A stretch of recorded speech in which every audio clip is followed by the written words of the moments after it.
Warning: the views and opinions expressed in this podcast are based on psychic impressions and true life events that may be potentially frightening and or disturbing to some viewers. Any of the information that is shared in this production should not replace the advice of medical professionals and is intended for general purposes only. Viewer discretion is advised.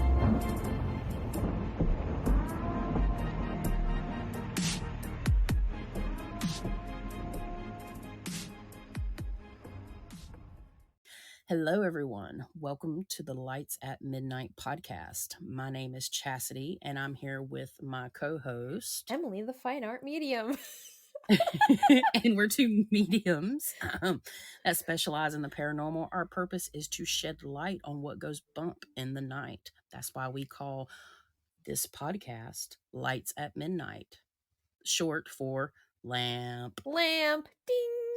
You know, Spirit did something there when they helped me like pick out this name, because I was like, we were going through names back and forth, and we've said this before, but I still think it's very cool that the short for our, or like the initials for the podcast is LAMP, because lights.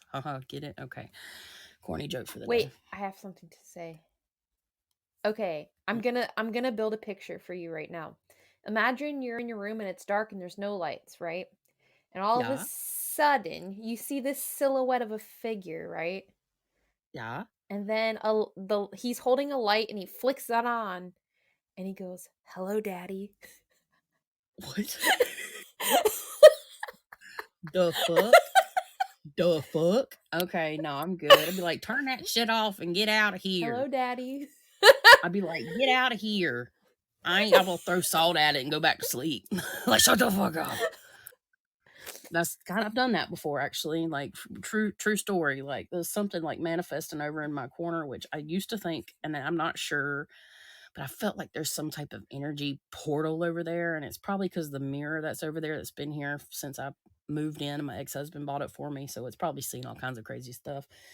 And like something was like moving around in my corner energetically. I could see it, and I used to see a lot of lights, and I finally just got mad and started throwing salt over at it. Corner. I'm like, be gone, I'm tired of you, you know. So yeah, there's some weird stuff you get into. I when you haven't see had things. anything like manifest in my room as of late because I've Me either. adopted of just saying hello, Daddy, and I think it's just like not. It doesn't bother me anymore. Right. Yeah, you get to a point in this work where, you know, you can still have the shit scared out of you. Don't get me wrong. But when you see so many things, like as far as full body apparitions and even like lights, I have not been seeing them in my house over the last little bit. And I don't know if it's something to do astrologically or whatever, but if I go out in public, that's different. Like there's been times where as a medium, a psychic medium, you go through, well, it's not everybody, but you go through like these points and peaks, just like a vibrational wave. You go through time periods where you see more like things with your eyeballs, then sometimes you see it more with your eyes closed. Sometimes you might not be as, you know, intuitive as you was the week before. And that has a lot to do with the astrological situations and stuff going on too. Personally, my belief is, you know, with all the planetary energies and how all those magnetic fields react with each other and yada yada yada. But yeah, it's interesting. Yeah, some weeks or months I feel like I have no abilities. And then some months I'm just like, "Oh my god, look at this, look at this, look at this, look at this." And it's just ongoing. Yeah, and it has a lot to do with your astrological placements in your natal chart and the transits that are happening, in my personal opinion. And, you know, I get to the point where I feel like I haven't like read anybody in 2 weeks, and I get all like, I'm not psychic anymore. And then somebody asks me a question, and I'm like, oh yeah, that's your grandma. I see her like cooking fucking cookies over there and shit. So you're good.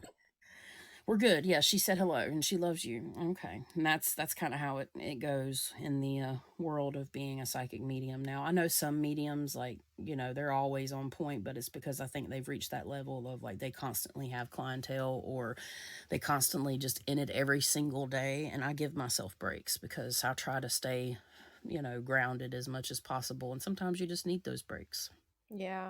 And if you have any health problems, you want to take those breaks, give your body a break too, because you don't want it to interfere. But also, when you are not feeling well, negative things tend to take advantage of those ailments. But yeah, you get to a point like when you're down and you might feel a little depressed or whatever. And even if you get used to seeing things with your eyeballs or your mind's eye, whichever, um, you might still see those and they don't bother you, but it'll start messing with your head. It'll try to get in your head. You're like, you're not worthy of the what you're doing. Mm-hmm. You're not helping people. Mm-hmm. And that will try to get in your head that way. And that's where the intrusive thoughts come in when you know they're not of your own. But I anyways, was having that situation like today because of this person I was trying to help. And I was like thinking, oh my God, I feel like shit. And I was like, oh my God, this is going to get in the way of my clairsentient thing because my health thing is going to take over. And I'm not going to be able to tell what this person's feeling because I feel like yeah, crap. But then I was still able to nail it 100%. right. Yep. It's like, oh yeah, I feel it. And it's like you get on call with them. Yep, I feel it. Damn it. Oh God, Mhm. yeah, I feel it. I'm back, bitches. I'm back. No, see, what Yep. I tend to do now is I write everything out. I'll take a picture of it and, I'll do everything in a voice message and stuff. That way, and I'll let them then when I'm done tell me if I'm right or wrong because then if I have any space in between, then the doubt sets in. Right. And I prefer to do that as well when I'm channeling in relatives. Like, I know some people like to do it live on video and stuff like that. And I can, but I just tend to get more information if it's just me and, channeling in through my clairsentience and visions, clairvoyance in my hands. So, and then I sometimes will get feelings like my not clairsentient, I'm sorry, but claircognizant. And then my clairsentience has been kicking in lately when I have like a client to deal with. So, it's very interesting. I like doing it that way too.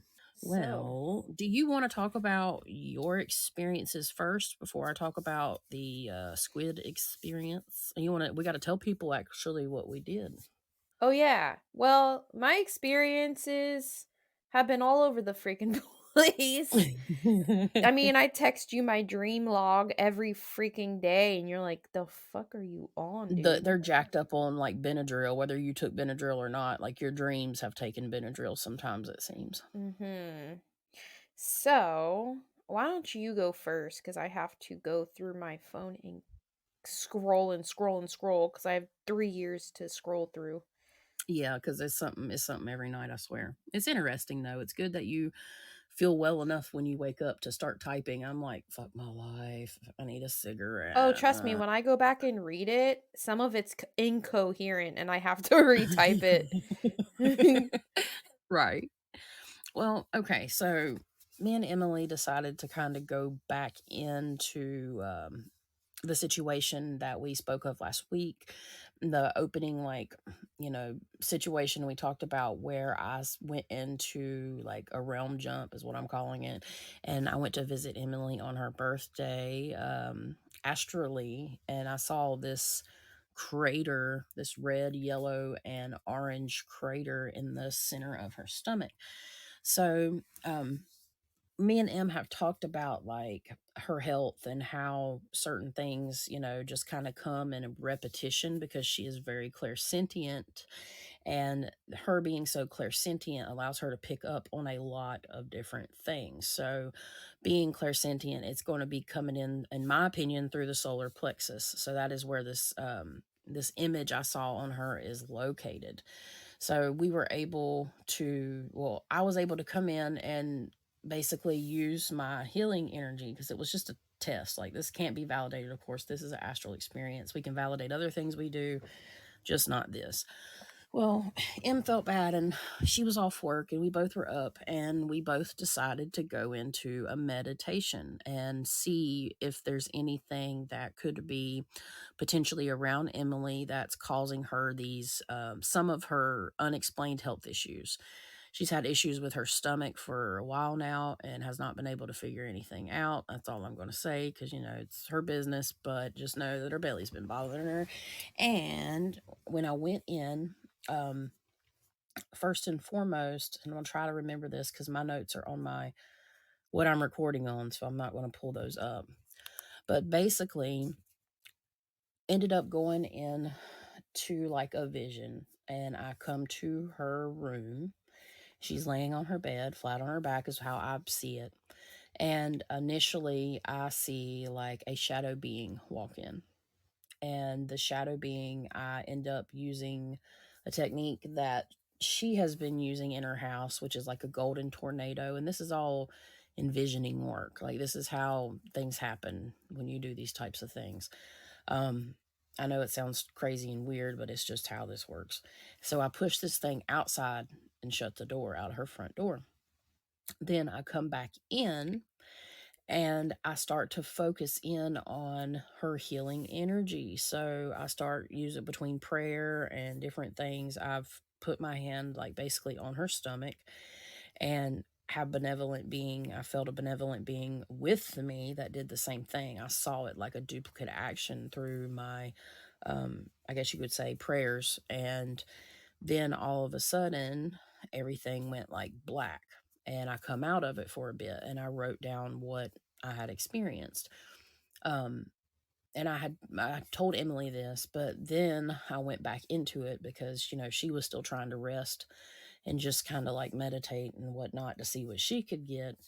And I come back into it and I started to notice, like, I can't remember exactly how it happened, but that crater in her stomach, there was, I know this sounds really, really strange, but it literally formed an eyeball. Like an eyeball is like if it, like the outside of it, it come to like the front of the hole. So it was like it rolled from the back of its quote head. I'm like, at this point, I'm like, okay, I've taken some Benadryl. Like, this is crazy. And this thing like comes out and it's got tentacles and some are longer than others. And I'm like, what in the hell? And I like put some glowy energy around it and it rolls away into the dark and it's like looking, but it's not, this is not to per se that it's been removed, but I think I finally isolated what could be causing some of her pain. And that, I have a hard time accepting this, but and I mean, it could be valid. It could not be. Like, this is the point where this is one of the things I've actually doubted myself on. And you probably can tell why.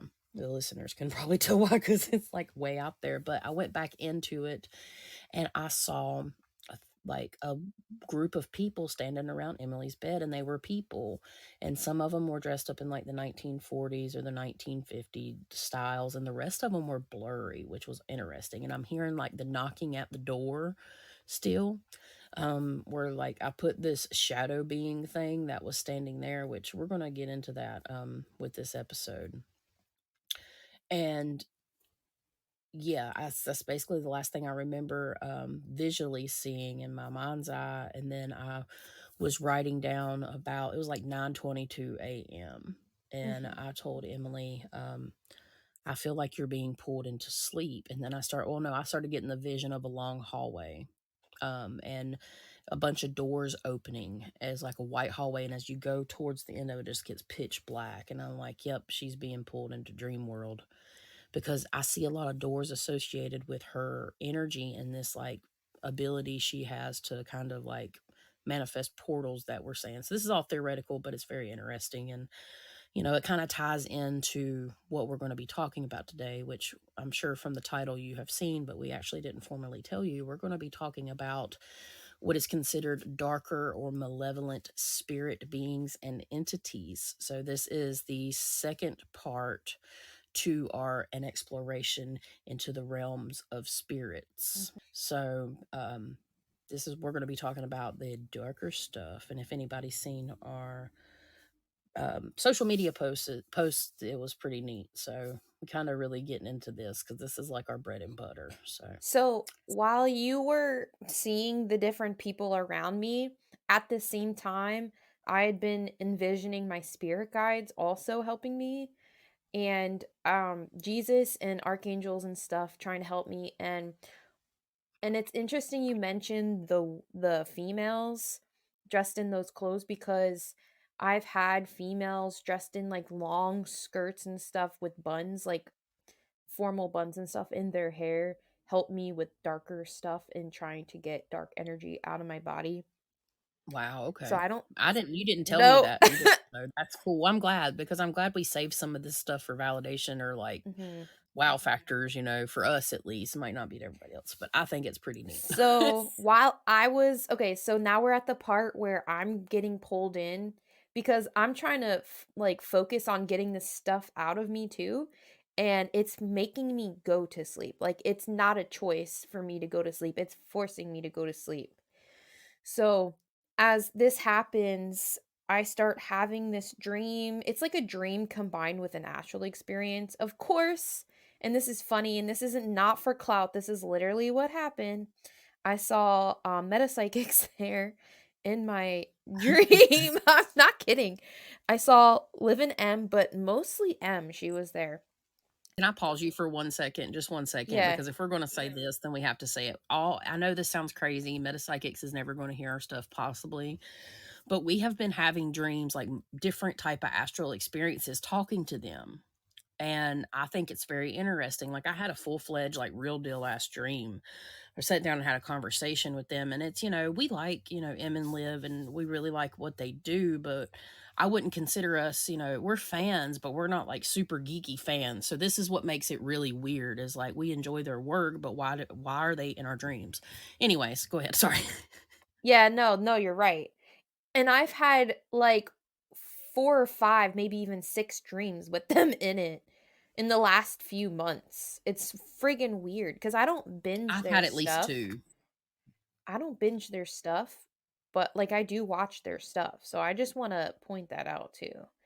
But so, yeah, this dream astral experience that was going on at the same time because I can be on the astral realm and then also be in a dream dimension simultaneously. Have happened before. But so it starts off with me sharing my decks with M because I know she collects some decks. And so we're starting off with that. And then we started sharing our experiences about some Egyptian gods, which is random, I know. But like, I don't typically study Egyptian gods, not yet. Like, I want to, but not Right. yet. But so this is where kind of it gets weird and the dark figure I wanted like cuz you were seeing a dark figure and I'm wondering if this was had to do with it. But so I see this male and female spirit or entity, what have you. The male one is giving jackal vibes and the female one is giving snake vibes. They are both surrounded in dark energy and like dark smokiness.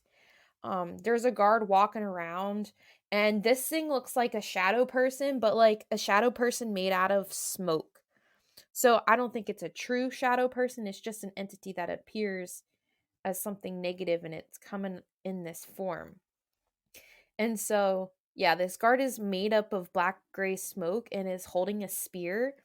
I'm at the top of the stairs and he sees me, he grabs me. And this is where I think, too, I might be pulled in and you're seeing me get pulled in. And he throws me to the ground and starts questioning why I'm here.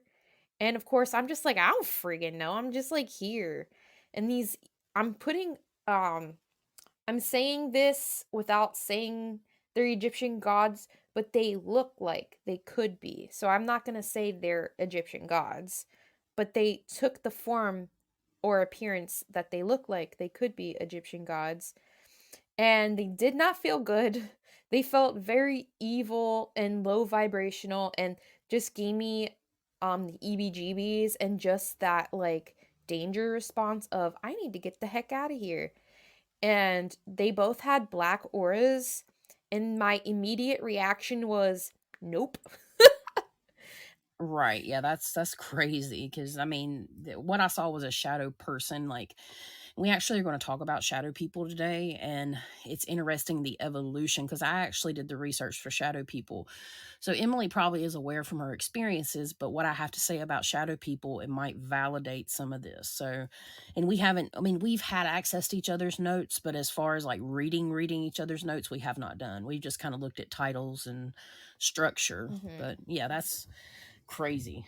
So, to continue, I start walking down the stairs of this house and see something male crab walking up the stairs. Ew. Yeah. and it was all creepy and stuff. I was like, no, no, no. So I get downstairs, and this dude wants to talk and lecture me about something. And then M from Meta Psychic sees that, and that she sees that I'm uncomfortable and gets out of the conversation. And then I meet both of them, M and Liv, upstairs. And like I said, they have no idea this is going on. Like, they don't even know we exist, probably. But anyway, Yeah, so I'm well, uh, we both talked to them on separate occasions, so they know, of our existence, but not of our true essence. yeah. Yeah. Yeah, it is interesting how they keep popping up, and it's interesting how all that happened, and, like, because you were like I even docked it at, like, 9:22 AM because that way we could go back and validate, like, yes, I was going to sleep. I'm pretty sure you were going to sleep at that point, so Yeah. there's some relevance to this experience. Yeah, and that pretty much ends that experience.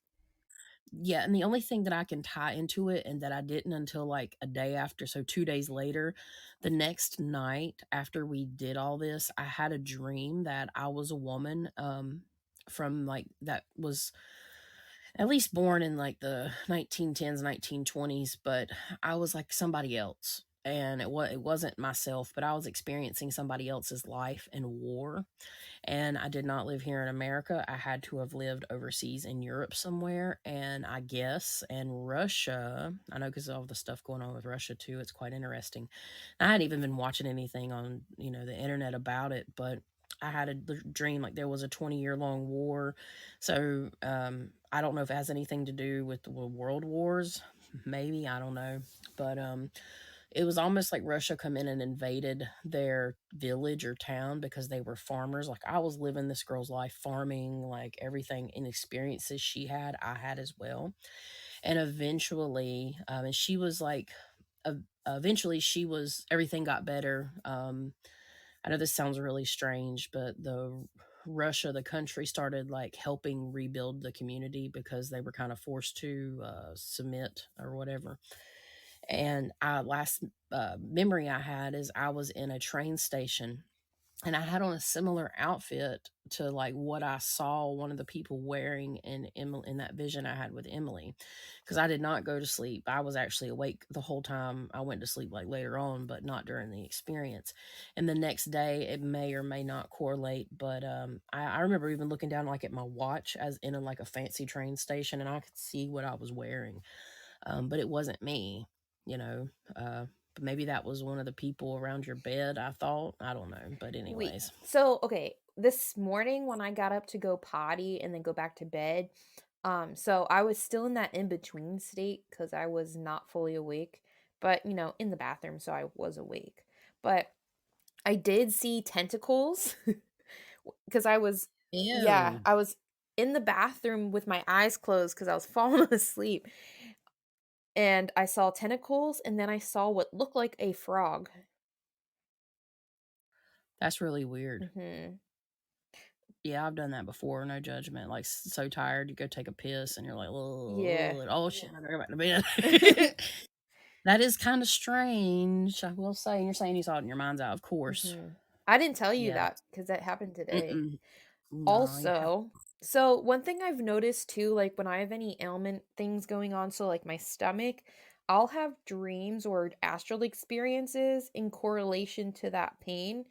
So, and because this pain has been really bad and it's been happening for a while, I wanted to share an experience that I had, which is interesting because it kind of correlates to the stomach thing, but also to what you said about the dream where you were somebody else. Because in this one, I was somebody else, but Okay. I was looking through the eyes of a young boy that might have been like 8 or 9 years old who was at school, and children kept getting sick, so people were vomiting and stuff all over the place. The person I was looking through was also sick, but his did not last as long, and these children were dying. Like, I don't know, it was just whatever illness they had. It was like a pandemic, but they would be throwing up and coughing, and this yellow ooze would come from their nose, and it Ugh. was gross. It kind of looked like cottage cheese but yellow.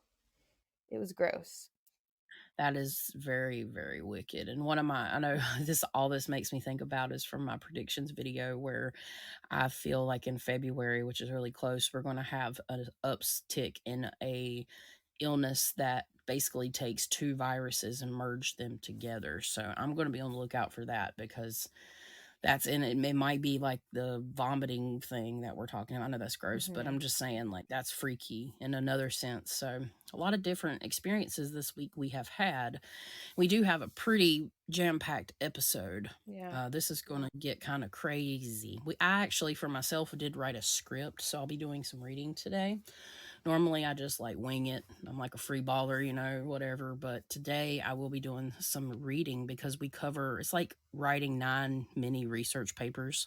So we took a lot on, but it is informative and hopefully entertaining to you guys.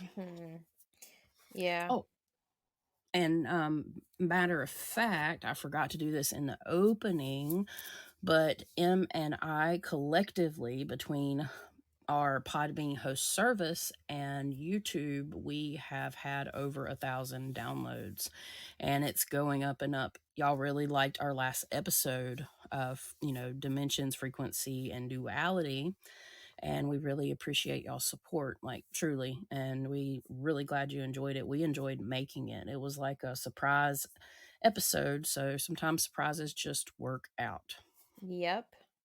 Well, it is that time, Emily. Wait, Chastity, what's the name of this recording?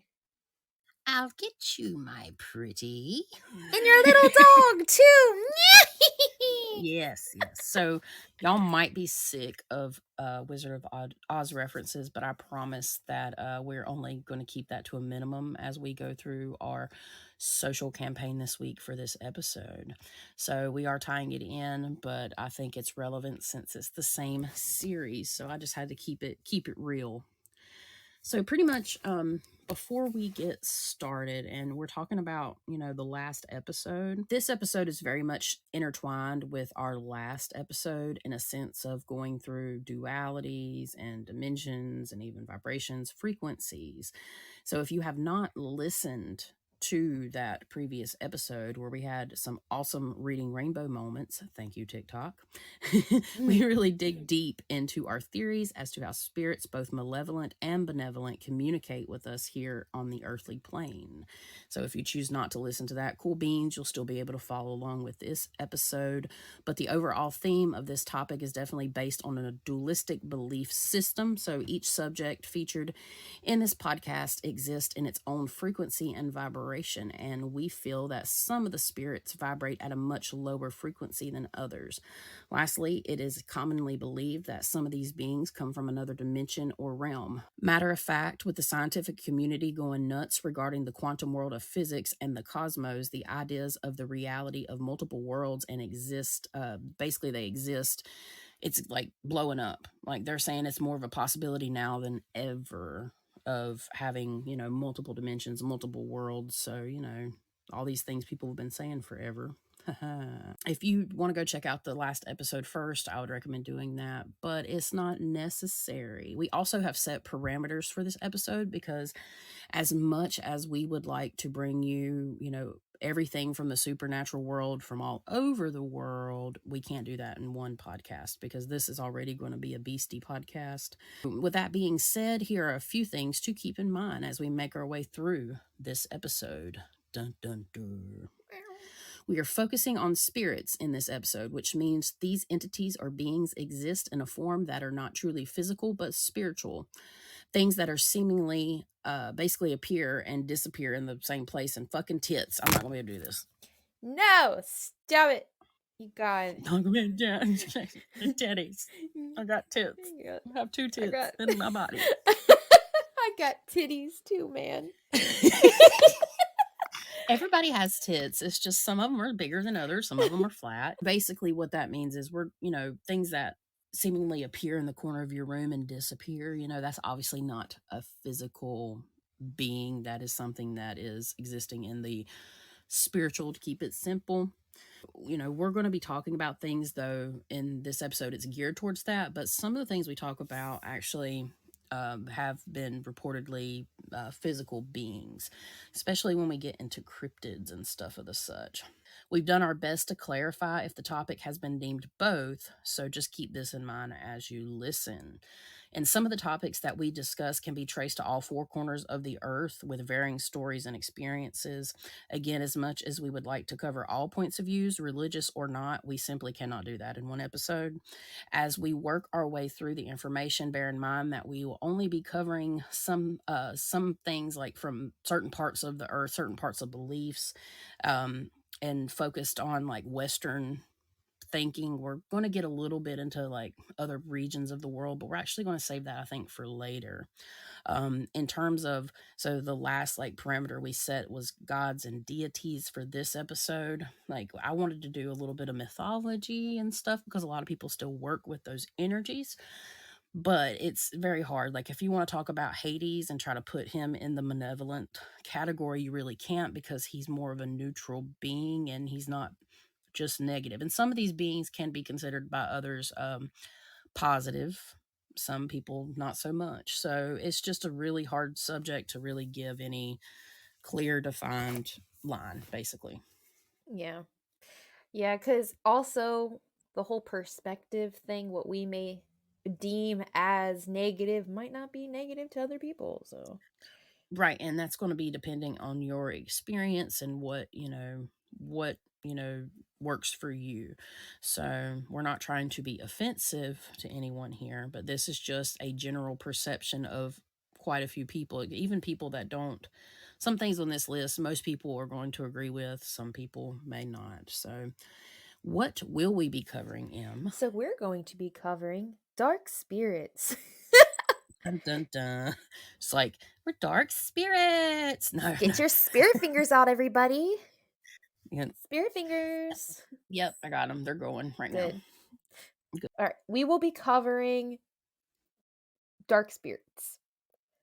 Out of this dichotomy of good and evil, we wanted to talk about darker spirits first to keep within our midnight theme of the podcast, but also to provide valuable information to those who may need it immediately.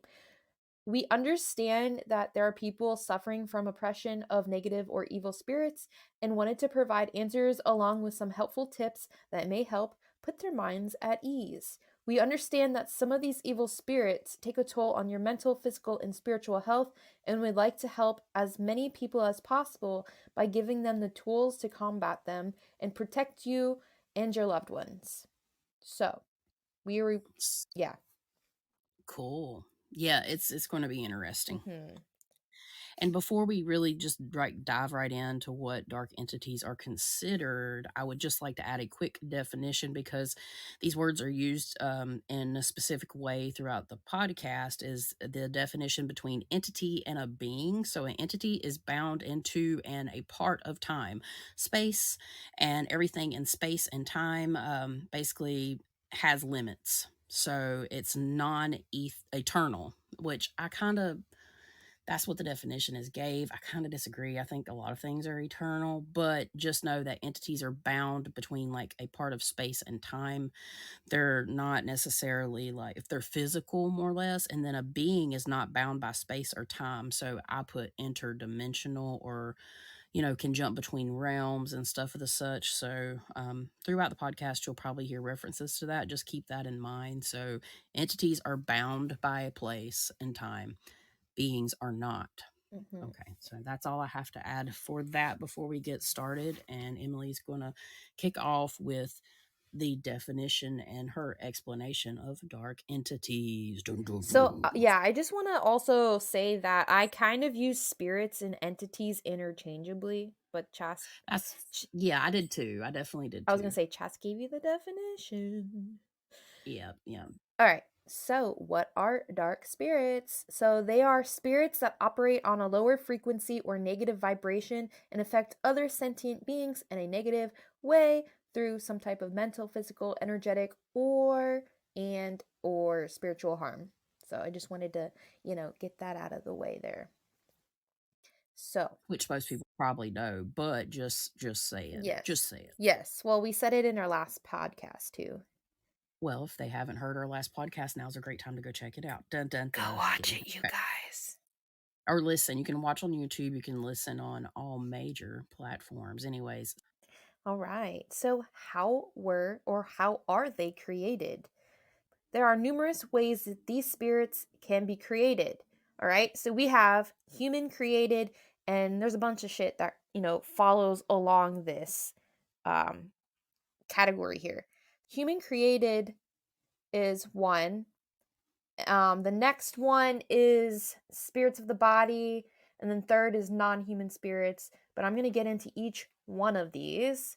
Human created spirits are humans were created in the likeness of their creator, which means we were given the ability to create and manifest things through our energy. With that said, we too can create spirits of all kinds, especially dark spirits, whether that is through intention or unknowingly by accident, because I feel like a lot of people are creating their own spirits and not even knowing it. This is where we get into thought forms. Many of these spirits can be created through imagination, ill will towards another, or negative emotions. Some cryptids, I believe, have been created this way. Mythological creatures, familiars, curses, hexes, some portals, vortexes, some poltergeists. Ah. you, yeah.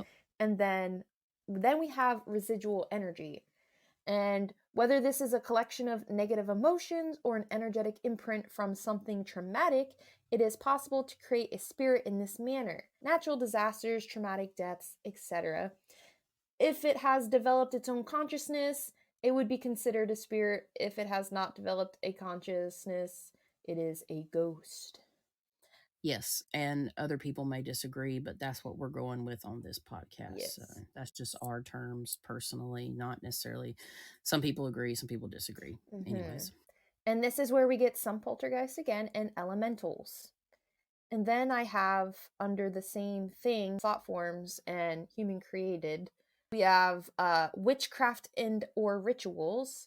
So through these avenues, it is possible to create spirits of all kinds because of the amount of intention and energy put into these things, in addition to other beings that may assist in the process, such as another human spirit or just, a non-human spirit. I have familiars, curses, hexes, demons, elementals, portals, and vortexes. yes. Yeah, so this is then now we're going to get into spirit of the body. All living organisms, such as plants, animals, etc., have their own spirit attached to their body. When the living body dies, that spirit is left without a body and is free to make a choice on what it does in the afterlife. Some harbor so much negative emotion and hatred while they are or were alive that it can darken their soul and lead them to doing hurtful things. This is where we get negative earthbound spirits, elementals, parasites, bugs, and oceanic creature spirits. And then we're going to non human spirits. These spirits comprise of those that were never human to begin with. This includes a multitude of spirits, such as some gods and deities, fallen angels, devils and demons, shadow people, but I have an asterisk there because there's some exceptions. And Yes. then we have interdimensional, extraterrestrial, and aliens. Those I kind of put together. And then elementals and other ether creatures. And because we are people and humans, we're not going to know all the possibilities of different creatures and spirits. That's why I put other ether creatures. We are only human. Mm-hmm. Yes. And the cool thing is about this episode, it's not just going to be like we're going to actually give you some of our experiences too after most of the things we talk about. So it's not just going to be let's learn today. We're going to actually get into some crazy Yeah. shit. So Fuck definitely yes. stick around. Yeah, it's going to be interesting. I have to say, like, personally, I think it's crazy. I'm kind of used to it, so I'm like, yeah, man. But other people, y'all might shit your pants. So get ready to have the wipes ready. Ooh. Okay, guys. It's also Sorry. important to note that some of these things that we're going to be talking about are going to fall into multiple categories. Yes, there's a lot of interconnectionness.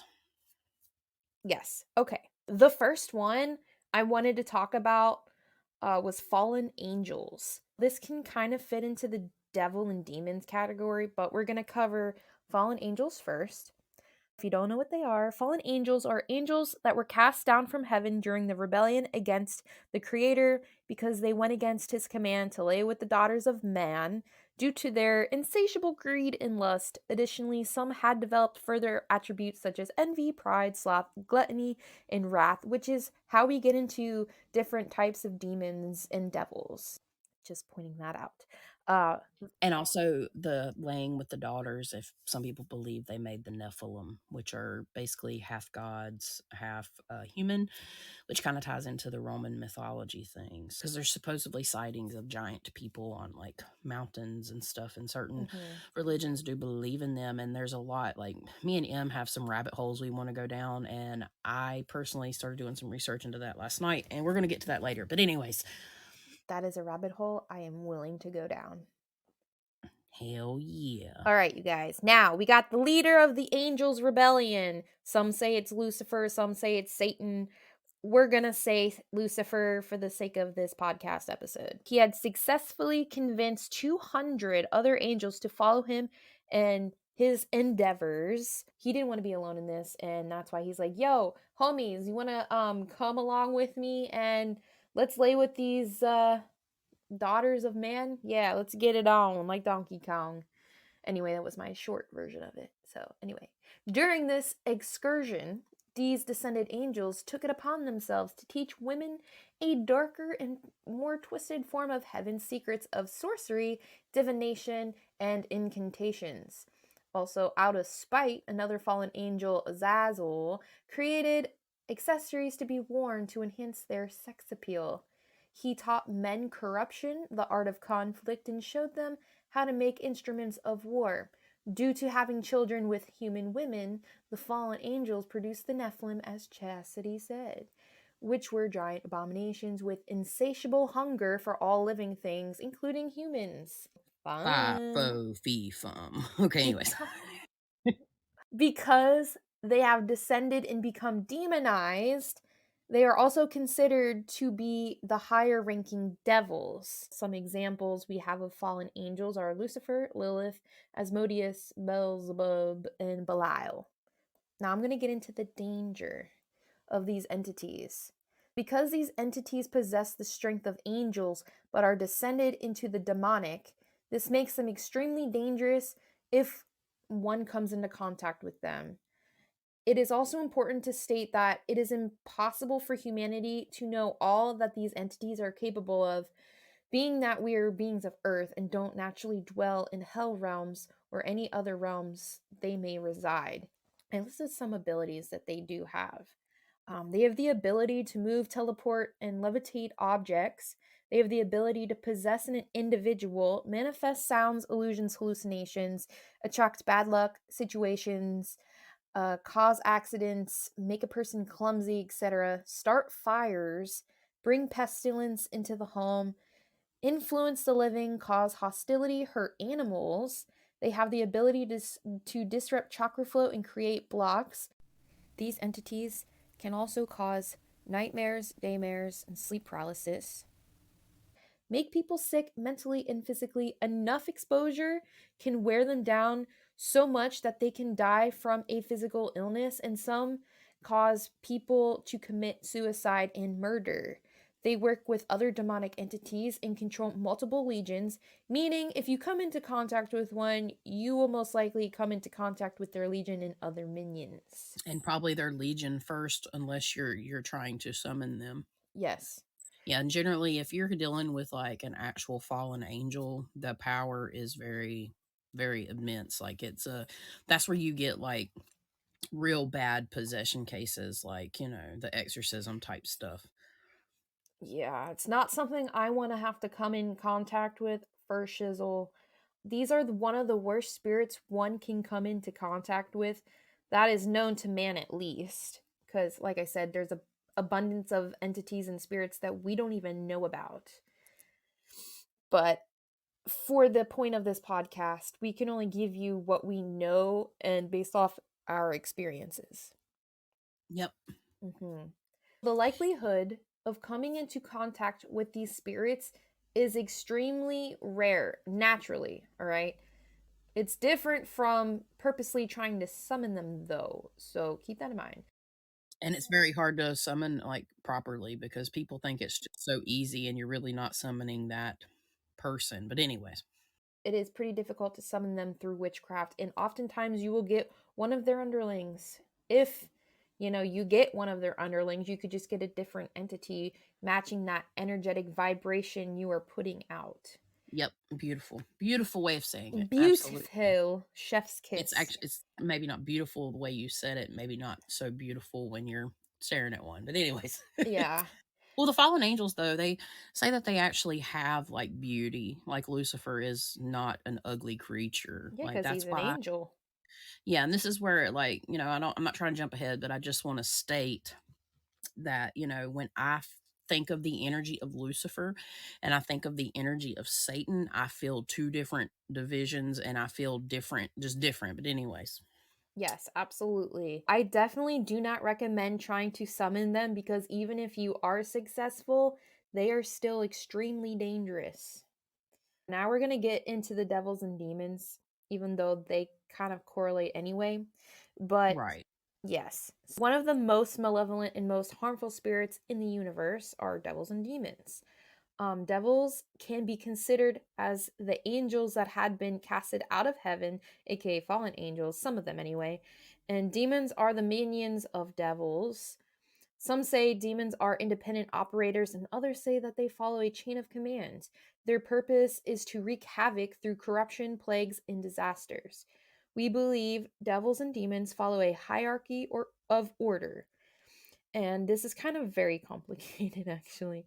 This is where they are assigned a status and rank signifying their position among demonic entities. Their strength and numbers of legions help dictate where they fall on the scale.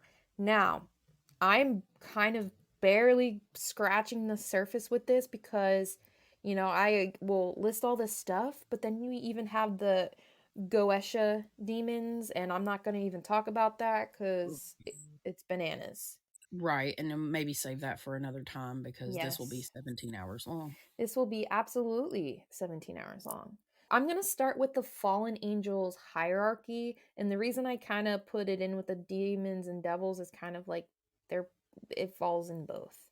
We have the first hierarchy, and also it follows the same just about a hierarchy as angels too. First one, we have the seraphim, cherubim, and the thrones. The second hierarchy, we have the dominions and the powers. And then the third hierarchy is the virtues and principalities. And then we have the demonic hierarchy, which goes by kings, princes, dukes, marquises. All right, we got the earls, the counts, the viscounts, the barons, the knights, the presidents, and other military and civil officials. And then we have, the incubus and the succubus, and then the demon minions, which are like the lowest ranking possible ones. Danger. Because these entities possess different variants of strength due to the vastness of type, their ranking within the hierarchy will be what helps one understand the type of power each one has. It is also important to state that it is impossible for humanity to know all that these entities are capable of, being that we are beings of Earth. So, because we don't, naturally coincide with these entities, we're not going to know everything about them. But what we do know, they have the ability, like some fallen angels, we have the ability to move, teleport, levitate objects, possessing an individual, manifesting sounds, illusions, hallucinations. And I'm reading these really fast because they're almost identical to fallen angels. We have attracting bad luck, cause accidents, clumsiness, starting fires, pestilence in the home, influence the living, cause hostility, physically attack through scratches, burns, bruises, hurting animals, the ability to disrupt chakra flow and create blocks, deteriorate spiritual defenses, which can open a person up to more attacks from other negative entities other than themselves. These entities can also cause nightmares, daymares, and sleep paralysis, and make people sick mentally and physically. They work with other demonic entities and control multiple legions, meaning if you come into contact with one, you're going to come into contact with their legion commander and minions. But yeah, they're one of the worst ones to come with. I would say they fall second under the fallen angels because fallen angels still have a bit more power. The likelihood of coming across these ones without doing anything to attract them, such as like using Ouija boards and black magic, it's pretty rare, but more common than fallen angels. However, this is important. Due to misinformation in the media and the higher propensity of black magic use, including spells and rituals, without knowing their intent, it is becoming more common for people to have these spirits around them. For example, TikTok and YouTube are breeding grounds of misinformation. Younger adults and even children see these dares, hacks, challenges, and not knowing that they are rituals or spells in disguise designed to inflict harm on the user or their targets. Areas of extreme tragedies, disasters, and war, basically areas of significant death, are places where these spirits are more likely to reside because they like the negative energy. But they say they can't exist anywhere else, especially if dark occult practices were used. Also, I would think it'd be a notable mention that in certain belief systems, these, especially the higher ups, have their own section around the world that they govern as well. That is said. Yes. Yeah, but that is just one thing to add, I would assume. Yes. I'm not going to get into specifics, but yes, you are right. Certain demons have specific parts over the world they like to, rule over. Yes. hmm I've had quite a few experiences with demon entities, especially incubus. And I did meet, I'm trying to remember which one it was. Oh, Baphomet. Yeah. I know people are going to probably hate me for this, but I did come into contact with him and he was not good. And pretty much he tried to abduct me on the astral realm and take me. I don't even know where he was trying to take me, but I could guess it wasn't somewhere I wanted to be. But as far as the incubus thing, I had an incubus issue a few years ago. I believe it came from an ex boyfriend that was all sorts of screwed up beyond whatever. He did a lot of bad things. But Yeah. yeah, we're not going to get into that detail. No, But but you have experienced it, and yeah. one thing to add about somebody that may be upset by your experience. Well, people have to understand that not everybody vibrates at the same level as others, like we discussed in the last podcast, and you may vibrate with the Baphomet entity or being rather, and that might be your thing. That's where you vibe, but not everybody is sent here the same, I believe. I think we all have a different vibratory scale, and some of us just resonate more with light energy than others, which makes us a threat because it's called light energy, Christ energy. And some people just vibe more with the light side, which makes you a threat to these beings. Now, if you do not vibe with that energy or you're not, it's not part of your being itself, then you're not as much of a threat. And that would explain why some people experience it. This is just something you have to learn for yourself. So I'm just going to add that. hmm And I do want to briefly talk about like how it affected my dreams and health experience. Having an incubus entity attached, the dreams were very, let's just say it had to do with a lot of SA towards me and it was not They're raunchy like. They they're get weird. but in a dangerous way because it hurts. Yeah, and I've never fortunately experienced like anything of that on that kind of level. So that's terrifying and awful, and nobody should go through that. And that was like the peak of my endometriosis too. So that was like right before my surgery. That's very interesting Yeah. because it kind of ties back to some other episodes we've talked about you having issues since you were a certain age, and that's when you started seeing things, and now you have these health problems. And then I saw that eyeball with tentacles, and then my theory about the tentacles is they go and cause a disease in certain parts of your body. So yeah, that's very hmm strange. That was it for demons, devils, and fallen angels. Well, as far as my experience with a devil entity, and this is out of the Goetia, I believe I Yep. pronunciated that right. I've never released the name of the entity that I thought was wreaking havoc on my family when I had like my 15-year haunting, maybe almost close to 20. Because, I mean, finally things have stopped and calmed down. There is, if you're not spiritually sound, and even if you are, by talking about these things, you can actually summon, quote unquote, summon them back into your life. So I want to make that very clear before I say this as well. That's something we have not, I don't think, said quite yet. But Botus was the one I was seeing, snakes coming up between me and V in the bed, and like just other experiences I had. Like I've seen, I don't think I've ever even told this on the podcast. I've had a dream where I was taken and there was like a black throne and all this kind of stuff. But all the evidence for me led back to dealing with Botus. And it was a very long, like drawn out time period of not understanding what to do and stuff. But that is the devil entity that I actually come in contact with. So that's probably all I'll say about this for now, because we have a lot more stuff to cover, but maybe I'll get into that in another episode. Yeah, and I experienced him too when we did our collab Yeah, because that's before we ever like really started talk like we were talking, but not like we do now in the work mhm, that we do.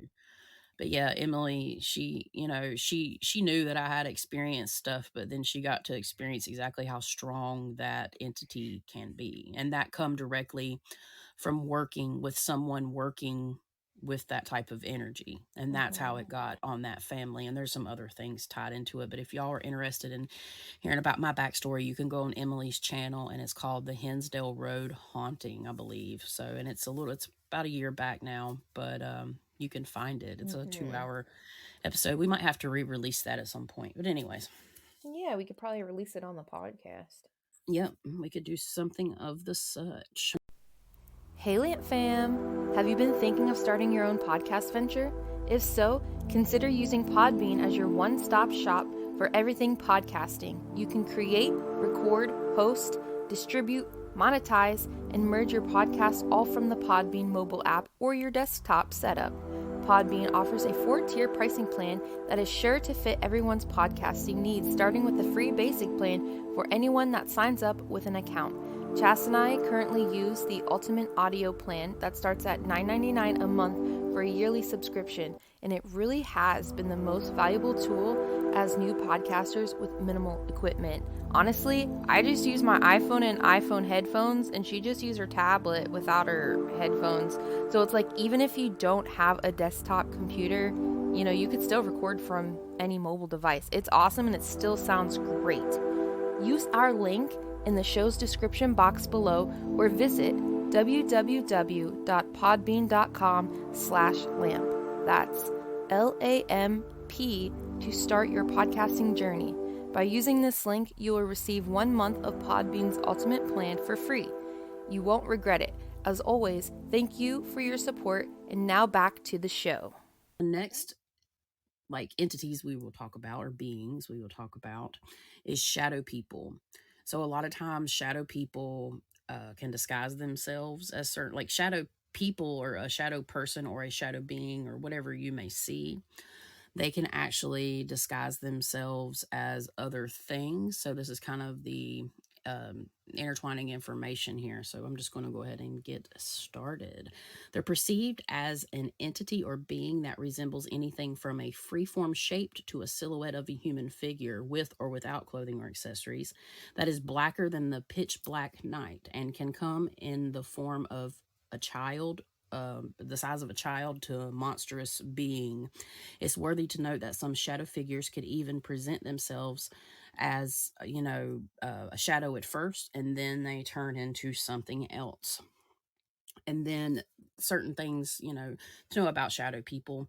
Those that have a shadow person encounter describe their experiences in a multitude of ways depending on their own perceptual experiences. These encounters over time have shaped the varying belief systems that we have today. Shadow people have commonly been accepted among the paranormal and spiritual community. These beings express a range of actions and mannerisms from extremely negative to positive and all that's in between. But we're going to be focusing on more of the negative experiences because most of the time they're negative experiences.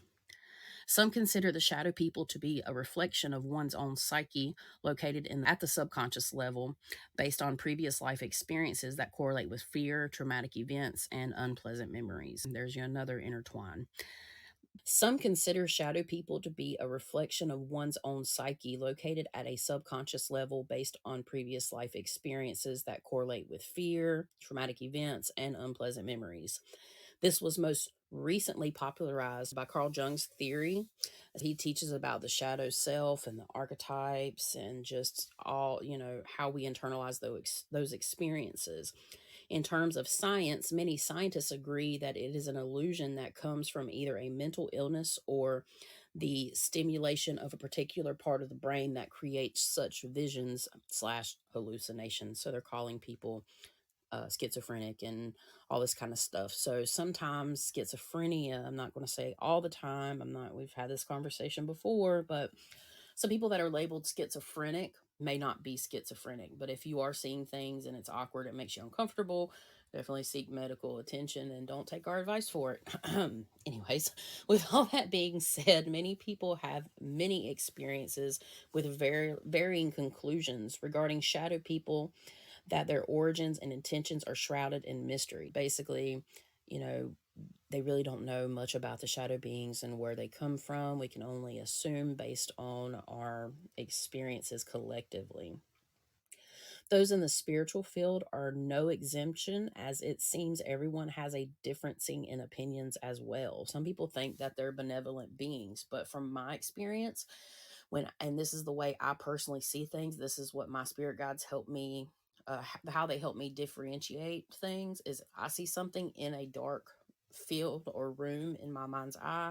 Generally, it's anywhere from neutral to negative. If I see anything in the light, it's anywhere from neutral to positive. So my experience with shadow beings is not positive. Go I was ahead. gonna add something, and maybe you'll get to it, but like, I feel like two shadow people could also follow or fall under the category of human created thought forms, and they're just like not have a face.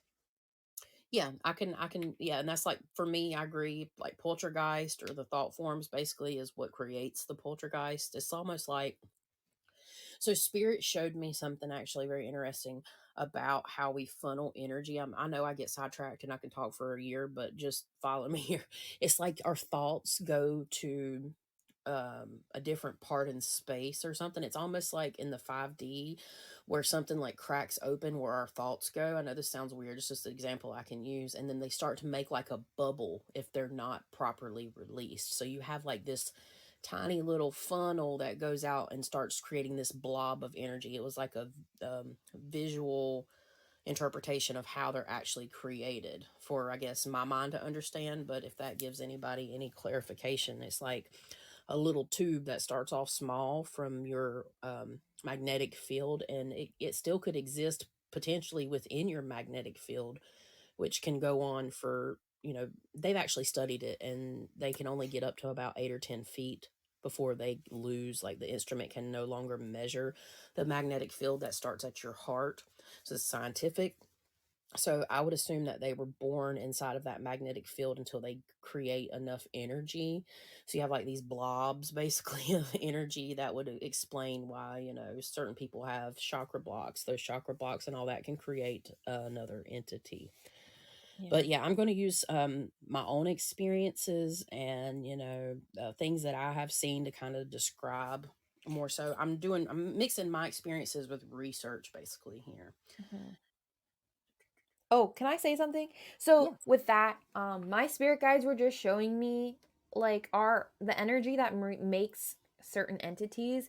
It's like the energy is filtered through whatever. I don't know what it's being filtered through, but it's showing like a divide with something in the middle and then the energy going through it like a strainer.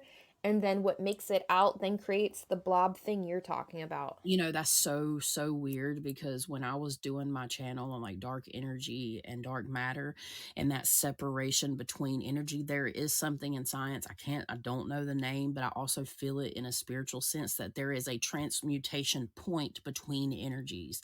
So that's very like the strainer you're talking about. Yeah. Yes, it's like where positive and negative ions like repel each other, but there's something there that transmutes energy and Mm-hmm. turns particles into other things. So that's very interesting you say that. My description of the interactions and basically like their level of malevolence. So that was my title. Shadow entities are said to interact with humans in these ways in consideration of spiritual beliefs, psychological beliefs, and scientific beliefs. So I took kind of all that and made a modge of information. Seen in times of intense stress and anguish of the individual, which is deemed to be caused by either a malevolent trickster spirit, the stress itself, or hallucinations of the mind due to ingesting drugs or having a mental illness. So that is how you may see them. And that's like covering everything because sometimes people do take drugs and hallucinate and see shadow people. Now, are they actually seeing the shadow people are there, or is their minds creating it? We do not know. Many people have claimed to see these entities/beings in their peripheral vision. So this is like the most common way you're going to see a shadow person. They basically hide behind structures or objects, or they can just be standing there. You can see them in dreams and during episodes of sleep paralysis, which is like pretty common as well. And then some people claim to be haunted by shadow figures during their waking and non waking lives, which classifies the interaction to be, for me, like a legit haunting. In these hauntings, people can experience things like moving objects, physical touch, draining of the energy. It can cause medical illnesses, sleep paralysis, and energetic interferences with you, yourself, or electronics. So it's very interesting what we talked about in the first part of the episode about me seeing the shadow person and the medical illnesses that Emily has experienced over her life, and some are new and some are just strange. I saw an actual shadow person. My conclusion for the description pretty much is overall, it is not known the true origins of shadow person because there's just so many types and why they exist or their true intention. But you can kind of guess when you just feel like, something's really negative around you. Our senses like tell us. Between my own experiences and the information that I have channeled in regards to shadow person phenomenon, I believe that shadow people are not from one source but are formed from many sources. Speaking in regards to the paranormal and my personal determinations is as follows. It's based on a mix of paranormal and psychological theories, basically, that I've developed. Pretty much, I'm going to go into their existence and functions that I've based on the psychological and paranormal theories. Shadow people can be made by living humans. So here we are again, thought forms. Within our definition and understanding of human created entities, here on the Lights at Midnight podcast, a human can create a type of poltergeist that takes on the form of a person. If there is enough overall negative and intense energy that isn't properly dealt with over time, I believe this energy can form its own conscious being and that acts upon its own accord based on the energetic parameters that it was fed. That's the very key point here. This is what Spirit told me. A poltergeist acts on its own accord eventually, gains its own consciousness based on the energetic parameters it was fed. If you have certain traits about you that are not very appetizing for others, that might be fed into this poltergeist. And tricksters, like liars, I know that sounds awful to say, but like people that really like act like this in their life and they end up getting a poltergeist, they could be making those types of spirits. Some of these energies can linger for many years. Some are more intelligent than others, and they are considered to be the personification of negative human traits and characteristics. This, for me, ties into the archetypical personality traits, as well as that has been tied to the philosopher Plato at the very beginning. Like it ties way back to the time of Plato, and probably even further along in that in regards to archetypes, but it was popularized by the late work of Carl Jung. Shadow people are the cloaks of other beings or entities. So this is going into a separate analysis that I could come up with about shadow beings. Whether one has the ability associated with ESP or not, some entities cloak themselves as a shadow person for many reasons, but mainly the intent is to hide or misdirect a person from discovering the true identity or form of their being. This, of course, can cause feelings of fear and confusion to the person experiencing the sighting, leading to entities feeding on that energy, displaced by the feelings of the people associated with the sighting. This can be a targeted attempt and or a repetitive sighting that exists within a person's location directly associated with them in general, or without direct knowledge of the type of entity one is dealing with. It can be difficult to rid oneself or surroundings of such situation with a shadow person. Being a psychic medium that specializes in the paranormal, I have had this happen time and time again, but generally can get to the bottom of exactly what the entity is, even if it doesn't show its true form. And you can do this by its actions. You can do this through meditation. You can, as you do it more through meditation, you actually get faster at it. If you're a person with abilities, it's like peeling back layers of an onion, and you're not always going to be shown what it is. And that goes true for like the experiences we have been sharing over the last couple episodes with M. And that's basically how I've determined it. So, another description of a shadow person can be a traveler from another dimension. Now, we do have a separate section for interdimensional extraterrestrial type beings, but shadow people can be travelers from another dimension because it is said that shadow people could be aliens or just in general different beings from far corners of the universe. They can be positive, negative, or neutral, and you can have different outcomes and experiences. There is a notable correlation to my previous point in the list of interactions with humans, and that is that they can cloak themselves to not be seen, but would also say that there is uh, maybe an issue regarding a person's mental capacity to be able to perceive such beings. So you in mental capacity, and it's not like an insult, like not saying you're not smart enough. It might just be you haven't worked and you haven't worked with all that energy long enough, or you can't perceive what you're seeing, so it comes across as a shadow person.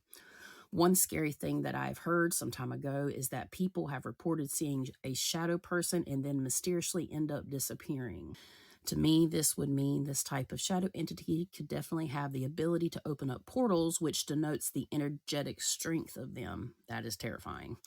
This is where the possibility of aliens and extraterrestrial beings come into play. Intuitively, I feel that this, in fact, has happened at some point, but Spirit did validate that this is a possibility within the spectrum of possible scenarios and situations.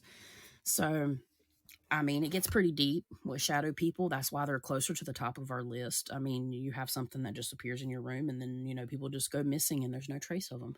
Now, there's a lot of people that are crazy and like to take people and murder and kill them, but I do feel that there are times that people have been abducted by shadow people and never to be seen again. Like, I truly feel that has happened. Now, can I tell you when, where, how, and why? Not at this time, but I'm just saying.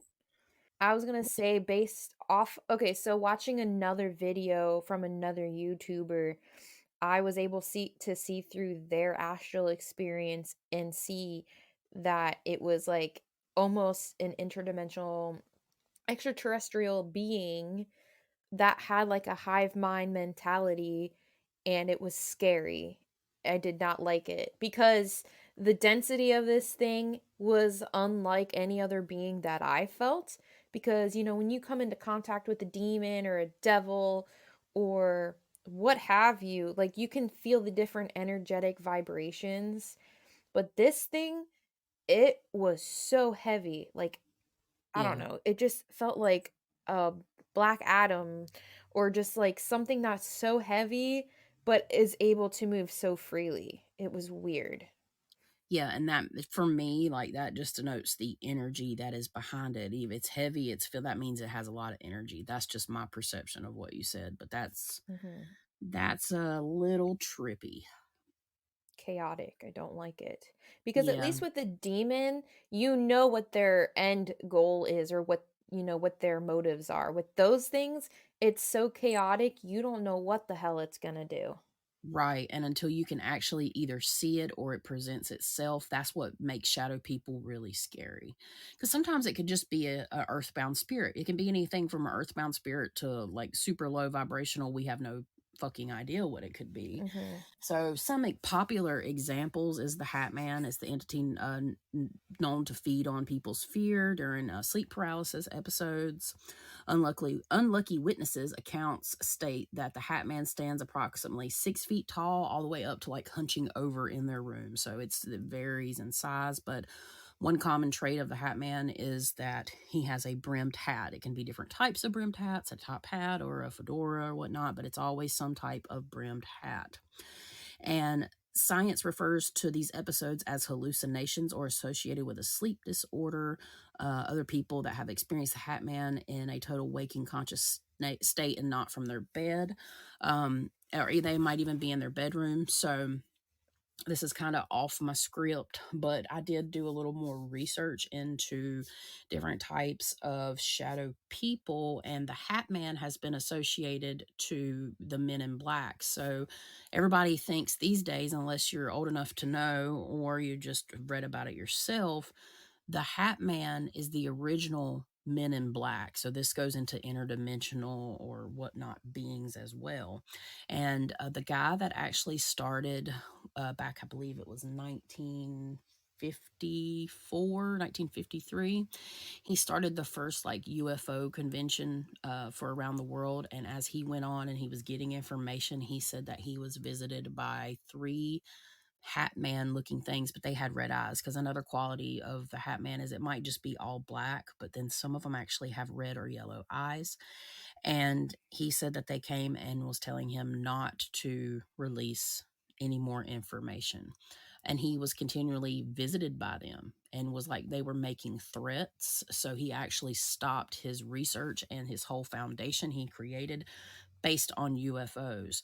So the Hat Man has a couple links to that, but generally, like sometimes people can't shake the Hat Man. Eventually, you might have a sleep paralysis episode, whether that is a medical issue or a spiritual issue, and then you might continue to see it throughout your life. There are some Native American references to shadow beings, and Lord, please bear with me here, but it's the Nalusha.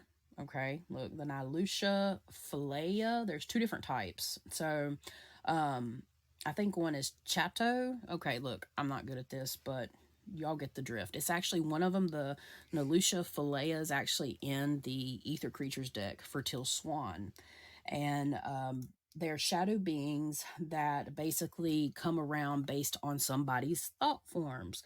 And if you have negative thoughts, it's said to basically, come in and basically suck your soul. This is for Native American beliefs. And the Nalutia philea is translates to long black bean, and they basically do the same thing. Now, that is one of the entities that in Emily's video she shared that she had seen. I personally have seen that as well out in the woods of Stokes County. It's an entity that I have like not visually seen, but I have seen in my mind's eye when I lived out in Stokes County. So, if y'all seen episode, I believe it was like 6 or 7 where the ghost of Christmas past. Yeah, there are a lot of Native American land out there, and this is just part of their beliefs. And it gets really deep when you go into Native American things. It's actually really cool. Also, some people associate incubuses and succubuses with shadow people, based on, and I think that correlation comes in with sleep paralysis. So yeah, that might have something to do with why they're associated, because sometimes they can come in just a purely black form. But if you have the ability and the mental maybe even psychic capacity to be able to see them, they might appear differently. And this is when shadow people translate from being shadows into physical beings. This is kind of when you get into that realm of those types of shadow people. In our Islamic traditions, this brings up the jinn. Basically, the jinn is known as a flameless, smoky figure. A lot of times they appear that way as well. So jinn or the genies, that's how we got the genies, and that's why you see genies like smoke coming out of the bottle, because that's where they're traditionally associated. But see, in certain cultures, jinns can be positive or negative, and they can take on many forms, and they supposedly have a free will. So that kind of covers the information for shadow people. Can I say something? And Okay, my guides were saying with the hat one, the hat man, some entities will purposely look like that because they know reputation it has, and they know that if they do it, it'll scare you more and it'll just feed off your energy. So that's why yep, a lot of some demons will appear that way. Also, like specifically will appear as that hat guy. yeah, I Yeah. agree with that. And that's across the board. Yes. And even some earthbound spirits will do it too because it knows it scares you. So that's yeah. I And agree. especially like with the red eyes and stuff, that to me was like demon, demon, demon. Yeah, so that's why, and I think in red and yellow eyes goes right back to what people refer to as demonic. That really ties into interdimensional extraterrestrial type beings as well. That's why I wanted to do shadow people first. But as far as my experiences with shadow people, that was the first things I started to really see in my 15-year haunting. There was a modge podge of things. The energy around that area in Stokes County is very high. So, on top of dealing with, it sounds nuts, but on top of dealing with a demonic force that was over, I feel had like almost cursed the family, even maybe a family curse. Um, yeah, I was seeing shadow blobs. I seen shadow people out of the corner of my eyes. I still see shadow people sometimes, in just with my eyes. But yeah, I would be in my bed. This is probably, I don't know, we'll say 16 years ago, probably even longer than that. I'd be in my bed and I'd just be laying there pitch black. We didn't have any lights on. We never slept with the TV on at that time, me and my ex-husband. And I'd just be laying there, and all of a sudden this big black misty blob would be blacker than the black, and it would just be floating around. And that's kind of how I started seeing things with my eyes. They're on top of all like orbs and stuff, but that's besides the point at the moment. But yes, and then I have seen full fledged shadow figures. One time recently, we helped a friend of ours shake off a spirit. That spirit, where things kind of got cut short, the process did not get finished. That spirit was in my house, and I was seeing a black shadow walk back and forth. And I'm like, yep, it's in our house now. So great. Because some things happened, unfortunately, that shouldn't have. And the lights, like when we were doing the prayer and doing what we were supposed to do, I had the oil, I had a lot of things, going.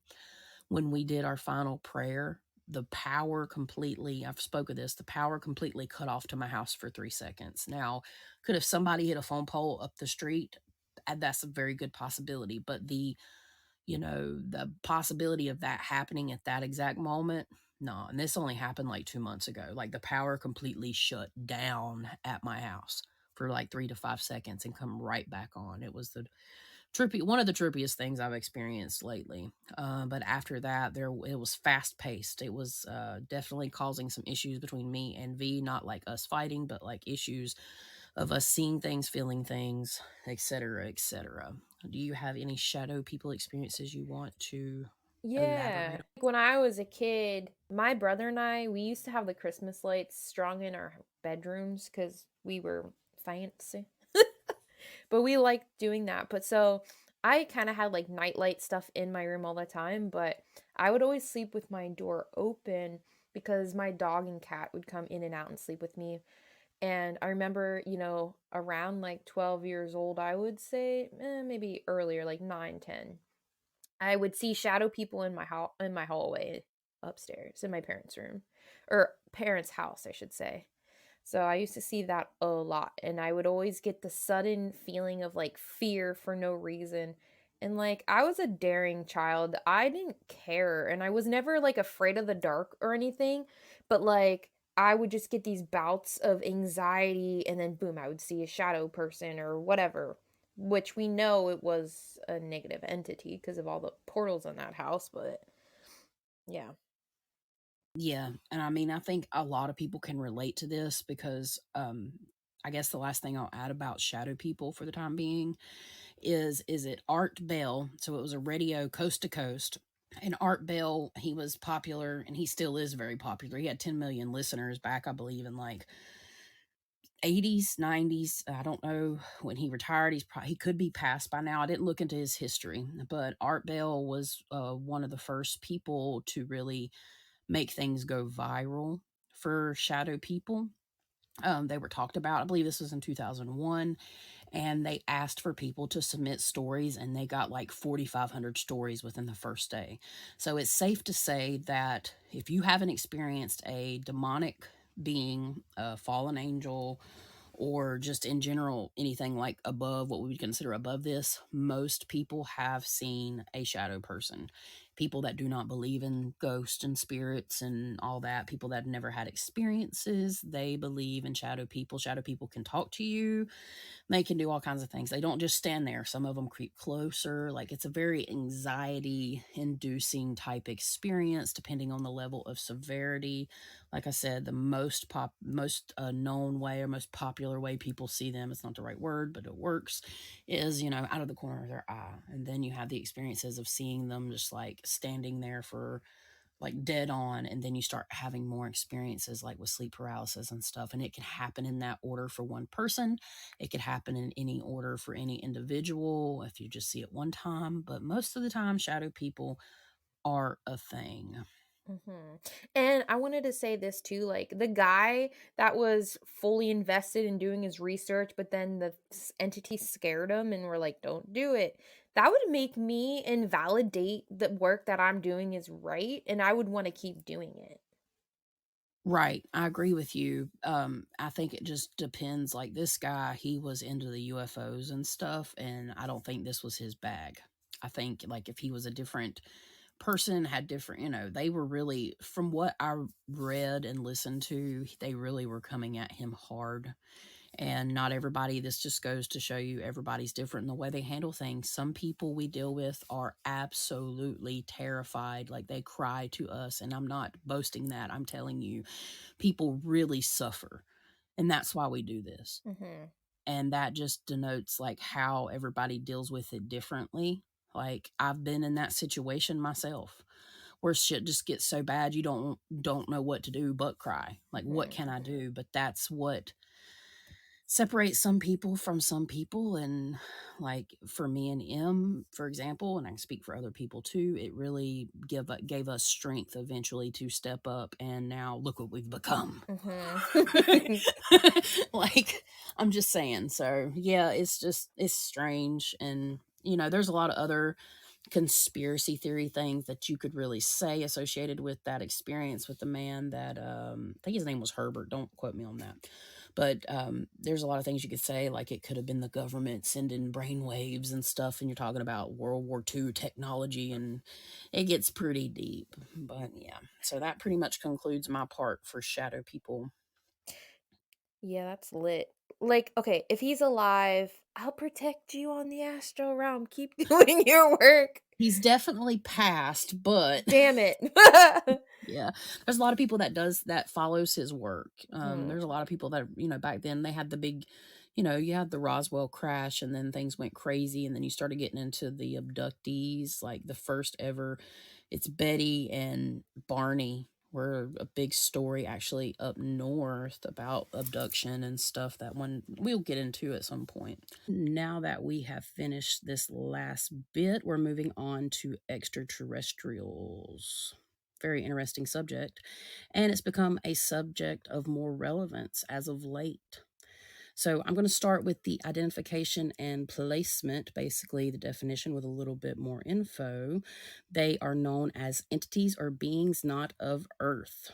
Those that claim to have encountered these out of the world species generally report similar features varying in size, shape, and color, although some have reported encounters of almost human looking creatures. The key word is pretty much almost. Some people report seeing something completely different that resembles some type of reptiles we have here on Earth as well, which is known as the reptilians. There is a lot of course, conspiracy theory around these subjects, but you can say the same about pretty much every subject we've talked about thus far. But we still want to cover them anyways because a lot of people have experiences, so I think that's pretty valid. Unless you have lived under a rock since birth or in a remote location with zero internet access and any access to the rest of the world for that matter, you probably know what alien is or what it looks like. But I just included a brief list of traits and basically descriptions from eyewitnesses. It's extremely brief, but just for the record. The most common features that are shared regarding encounters of the fourth kind include large, dark, or black almond shaped eyes, gray or greenish skin, lack of hair present on the body, extremely large heads. Sorry, that's funny. I don't know. Speaks an unknown language, but sometimes still can speak in our language, whether that is telepathically or just verbally with sound. And most of the time, they're seen traveling in some sort of oddly shaped aircraft with lights. And it depends. Some say triangle, some say circular. They're very fast, can't hear them, or the opposite, they're very loud. The lights do vary with a lot of eyewitness accounts based on where they were, what they're doing. Some say it's like a really bright white light, and some say it's more of a, yellowish, orangish, creamy light. And I know I'm really getting into detail there, but there's a reason that will become more apparent in our conclusion when we do our conclusion in our next episode. These are more or less common features reported in eyewitness accounts, and some get really out there. But as we make more scientific discoveries in outer space, scientists are hard pressed to deny that it is a possibility that we are not alone. Many will agree that there is another civilization in the cosmos that could be more advanced than mankind. Matter of fact, the most recent major win for ufologists and enthusiasts alike was the declassification of a previously top secret U.S. government intel titled the UAP report, aka Unidentified Aerial Phenomenon Assessment. It was an assessment. They couldn't really call it a full document because they actually released this to the public. And it was released on June 25th, 2021.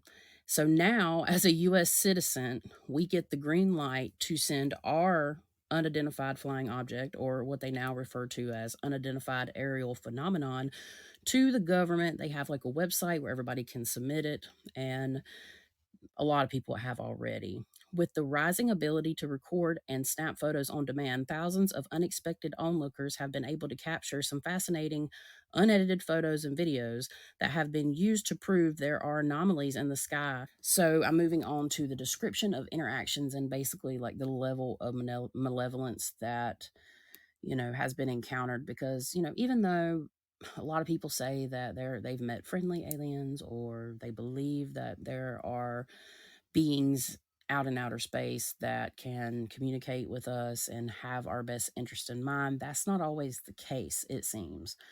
So, for many years, those believe that we are not alone have speculated that planet Earth has been visited by entities from another place in our vast universe.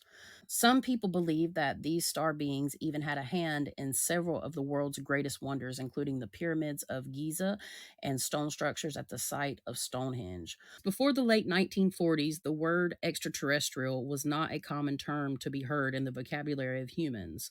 But you may be surprised to know some experts agree that certain ancient texts written by historians all over the world have been documented with the possible phenomenon. Although the ultra popular abduction story surfaced after the most well known supposed alien crash in Roswell, New Mexico, many feel that abductions have been going on for centuries. In these encounters, it is important to know that some people have had a positive experience, like I said, But for the sake of this podcast topic, we are going to focus on some of the most terrifying extraterrestrial encounters to date.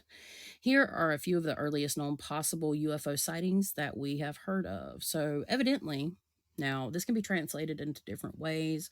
It's just a few examples because I was really interested in learning about, alien encounters or sightings or extraterrestrial encounters, back in the day, in the OG days. So we have one from 74 BCE. It was written by a Roman historian, and he wrote of a fierce battle taking place on the land between two opposing armies. And right as the clash began, there was a large ball of fire, like a fireball, that was in the shape, oddly enough, of a wine bottle that hit right in between them. To me, this seems odd, but there could be a possible explanation. I just figured I would give you that one. It's a little weird, not as convincing for me. And then in 64 CE, another ancient historian wrote of eyewitness accounts of another battle taking place in the sky among chariots. Well, chariots was their form of travel, so it's like vehicles to us. It is a little bit harder to explain, but you have chariots in the sky. That could be a metaphor, but still, I'm not convinced 100%. Now, I have myself seen things, but people can take a lot of things out of context when it comes to words. The last early eyewitness account I will share here is the recount of a day back on April 14th, 1561. There was another aerial battle reported by eyewitnesses in medieval England, and the shapes, though, this is where it was like, this is a little questionable, maybe leaning towards it being possibly true. There were orbs, crosses or X's, cylinders, and black narrow shaped objects. That's what the person reported seeing in the actual sky that night in 1561. Now, I was thinking to myself, the possibility. I'm like, what if these people had some kind of problem or disease or drink water or hallucinated? There's a possibility, they picked mushrooms and foraged and ate them, but it's just what's written. So that's all we have to go by. Moving on to the more recent headlines, we arrive at the Roswell crash site story that occurred in 1947 in the desert hills of New Mexico. This created a media frenzy in the area and rocked the foundational beliefs of the citizens of the USA and stretched all around the world. People over the last 80 years have come forward with tales of UFO sightings and extraterrestrial encounters or abductions by the thousands, and the numbers continue to grow every year. And, maybe that's why the government, after can't deny it anymore, but a lot of people say it could be a cover up for their operations. Who really knows? When the government gets involved, like the government, have they even gotten involved with Bigfoot? I mean, I don't know personally, but if they're getting involved with this, there's something going on, and they're saying national security. One fact that has been left out of our New Age history regarding these entities from another planet and or realm is that many indigenous tribes have passed down through ancient pictures, knowledge, and stories of star beings from another planet. Many of these tribes fully believe that we have been visited and in contact with these beings for a very long time, and mostly have a positive story to tell. So basically, a lot of the indigenous tribes in the U.S. claim that we have encountered the fourth kind, and they actually came here to help us. And there are some stories about different civilizations or groups of people that look different when the indigenous tribes moved into America, and that will be something I would like to cover when we kind of dive a little bit deeper into this topic in the future. I learned some really cool stuff. The most commonly referred to scenario that people think of when they ponder on the occasional thoughts of alien abduction is the circular shaped crafts that beam down a bright light onto the unlucky individual that is targeted for the potential abduction. Normally, this is the last memory they have until they wake up either somewhere else or in the same general area, just maybe not right exactly where they were or in the same position in the car. That's been said. There are also similar scenarios where people have claimed to have been taken from their bedrooms and even through walls after being visited by these beings at the foot of their bed. For me, this is where things take an interesting turn. So, this is where, for me, these different experiences, let's say they're true. Let's say they're 100% true. Do I believe that there are extraterrestrials? Personally, yes, I do. I mean, it's really hard for me not to think, and probably many of you, that, we are the only intelligent creatures in the whole universe. But when you go from being abducted by light, like a gravitational light, or you go from being abducted by like a light hitting you and it transmutes your body to another point, or you're floating out of bed, out the window, or even through walls, there's a couple things that would have to happen. You would actually have to be entering another dimension. Basically, you would have to be interdimensional, or these beings have the ability to put you in another dimension, like your cells, because we talked about this in the last episode. Also, it makes me think of astral travel, and astral projecting. So you may have never actually left your bed. These people may actually be encountering astral travels. So I know a lot of this stuff you probably know, but by kind of going over it in a collective way, it actually allows us to really think about the possibilities of this happening, because floating through your wall is not physically possible in this dimension unless they have the ability, like I said, to put you in another dimension or interrupt your sleep in an astral experience. That personally sounds more likely to me, but who really knows? We really have no way of knowing. So, once these things happen and you're abducted, a lot of people have reported positive experiences, but there's also a lot of negative ones, which basically include people being basically run experiments on. You're having needles poke and prod you, samples taken from all parts of your body. It is said that they have been very interested in the reproductive organs or certain types of tissue, and actually cloning has been mentioned. So I know that a certain couple was abducted. I believe Betty and Barney Hill, they claim that they were abducted and that they did a lot of work on Betty in terms of her reproductive system through her belly button. Now, you know, who wants all that done to them at the doctor anyway? So you're terrifying if you're being beamed up into a ship to do this with.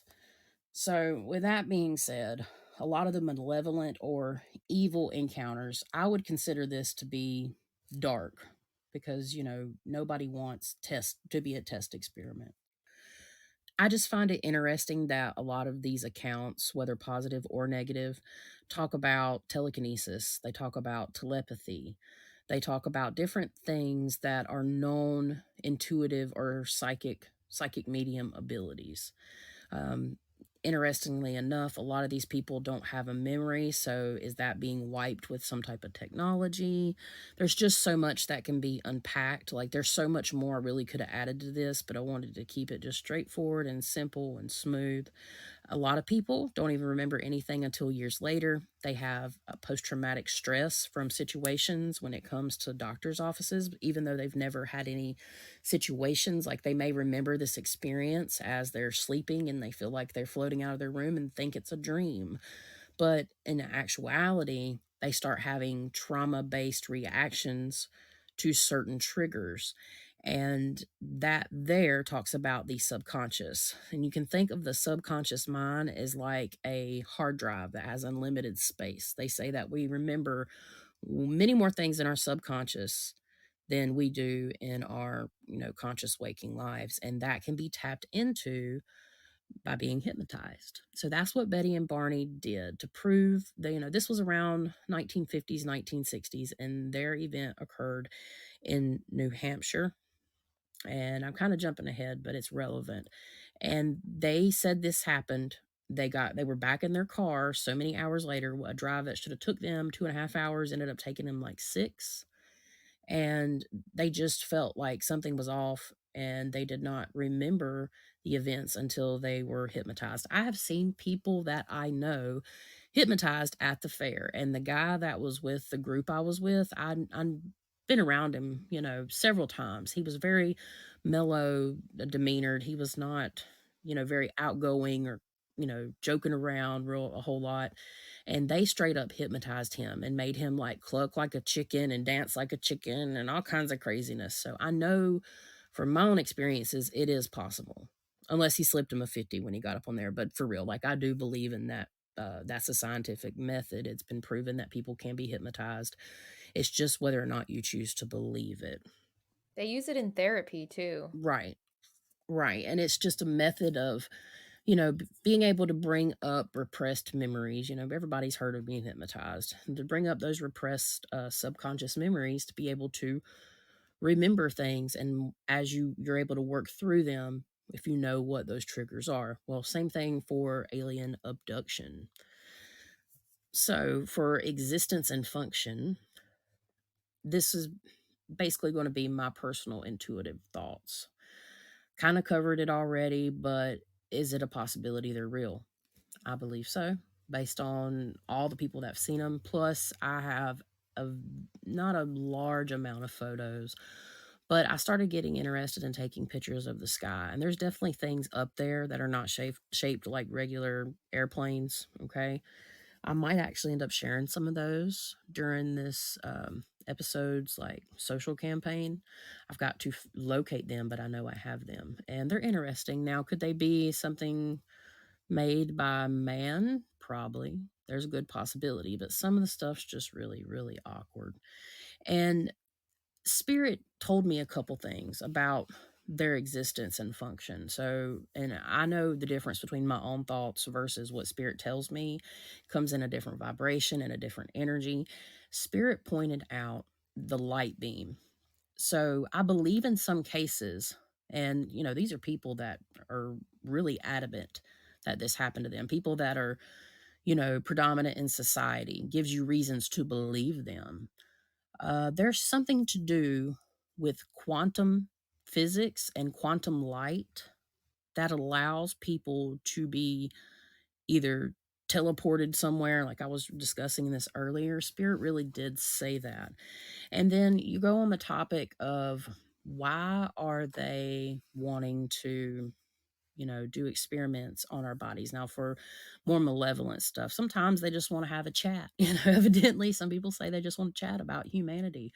There's been times that it has been said there was a random nuclear, not meltdown, but they disabled all the warheads all around, I believe, was it either the world or in America? How relevant or true that story is, I'm not the one to say, but they try to help humanity. Well, in this situation, gets a little creepy because the next thing that spirit told me was when I asked myself this question, this is the answer I got. Certain extraterrestrial beings do not understand how humans have the type of soul that we do, our sentience. They're curious of our sentience.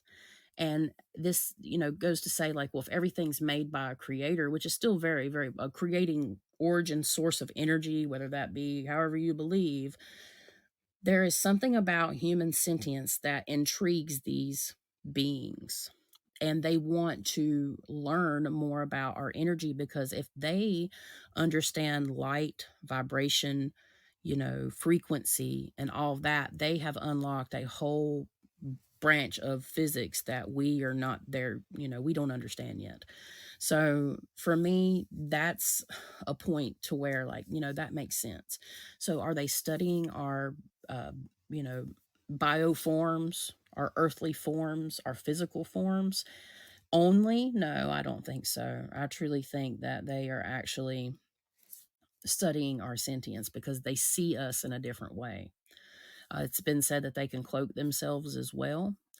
I would not classify extraterrestrials as a physical being, an entity, or entity. I would classify them as a being which is able, some of them able to move interdimensional, which this is it's worth noting to bring up Hat Man again because the Hat Man story, Men in Black, they were the ones that come to visit the guy in his bed that had started the UFO like world thing we talked about earlier. And yeah, that would mean that they would have to be interdimensional as well. So I think it can sway both ways. I think there's different types. Like I truly can like vibe with it. Am I deep in it? Not so much. Is not my biggest subject, but I do believe that they can exist.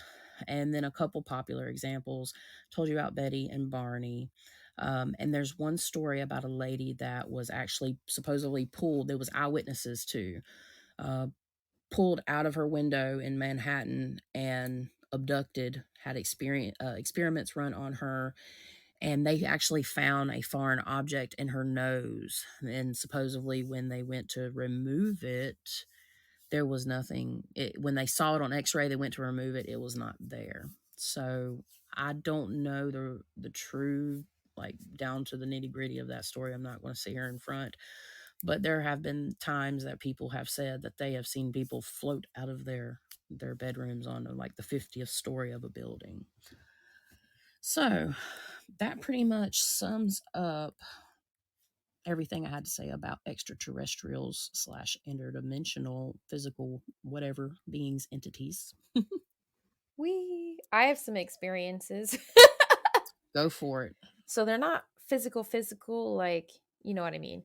But I absolutely agree they're interdimensional only because of all the astral experiences I've had with them, and they were different ones. So if you consider Sasquatch to be interdimensional, or like a alien or whatever you call it, I consider him to be an extraterrestrial of some sort.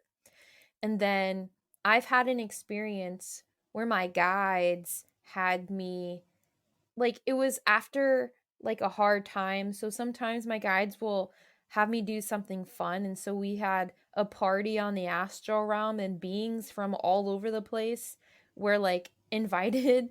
And there were some extraterrestrial looking ones, things that I've never seen or could even like make up or have seen in movies or anything. It's like its own thing. The skin of this particular one was very like, it almost looked slimy, but it wasn't.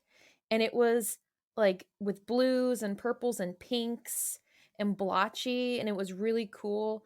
And the thing with extraterrestrial, like the ones that I come in encounter with, they don't have, so like how humans have like a set of norms and stuff, theirs are not the same. So like this thing was butt ass naked, and we were at this pool having like a pool party, and it's swimming, and it's, not have clothes on, and it has similar, body parts that Got humans alien have. balls in your face. Literally though. Oh my god. but Oh, but like it didn't see it as a problem, because I mean, we sexualize body parts of both genders, and they don't do that. And so they just have a grand old time and do whatever they want and don't care. And he's like living life at this party. It was so funny. that's crazy. Like I've never had personally an experience of such, like seeing other types of what I would consider aliens. Now, Mhm. extraterrestrial for me means a lot of things, of course, and it should because the definition is very broad. It's anything not of Earth. But as far as like the green alien that you see when you visit Roswell, for example, and they say they're genderless. Well, evidently, certain experiences may not be so. Well, this one, yeah. I think there might be more genders than we have as well. That's interesting because a lot of people just explain like nothing down there, like there's Mhm. nothing, and it could be some aren't and some are. I Mhm. mean, the possibilities are endless for the situation, truly, but I can say that I have seen things I cannot explain, like lights in the sky and like large orbed lights, all in kind of a pattern. And just, I mean, I've seen many different things, but this was like way up in the sky. First, I thought they were the Chinese lanterns that people let go, like when somebody passes away or there's a celebration or they're doing like a letting go ceremony. Um, and I literally looked in the sky, made a turn around a curve doing 50 miles an hour. And it's not like going up or down hills, it's just flat, pretty much flat road. And I just made a turn, and the trees blocked for maybe 15, 20 seconds. And within that 15, 20 seconds, and this was recently, all the lights that I saw in the sky were gone. There are certain hot spots, though. We have mentioned this, I believe, previously, but very briefly, and just touch on it real briefly again.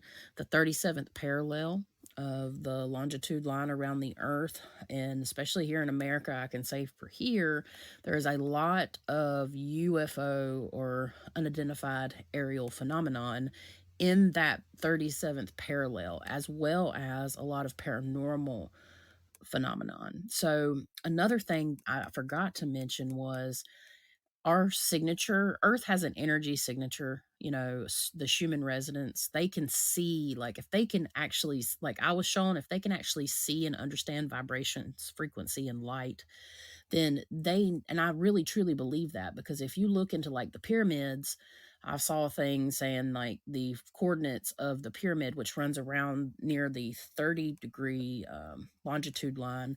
If you type in the mathematical number for the speed of light, which is like 29 point something, and to the 10,000th degree, I might be a little off there. Then if you literally type that in, and then the other longitude number for the pyramids, it will bring you right to the pyramids in Egypt, the biggest one. So, I mean, that could be, I don't see how that can be faked. Like, I need to try it out for myself before I say it's like legit information here.